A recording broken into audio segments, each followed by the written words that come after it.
এখানে পালন করি।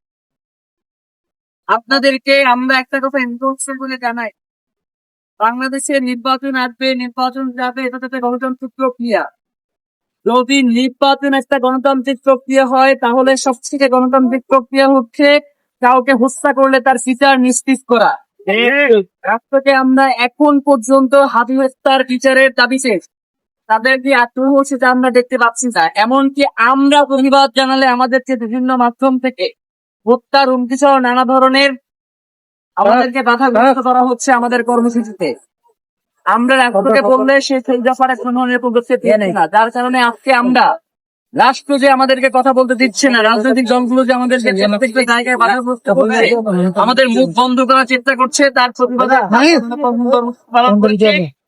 আজকের মতো আমাদের কর্মসূচি আমরা এখানেই শেষ করতে যাচ্ছি এবং ওসমান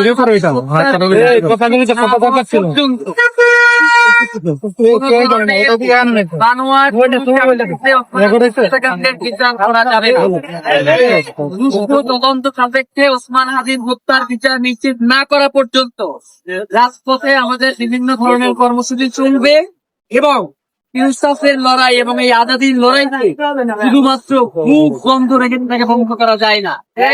আমরা অবশ্যই এই ইনসাফের লড়াই, ইনসাফের লড়াই আমাদের আমৃত্যু পর্যন্ত আমরা করে যাবো ইনশাআল্লাহ। এবং শহীদ ওসমান হাদি হত্যার আপনার রাজপথে যাবো না ইনশাআল্লাহ।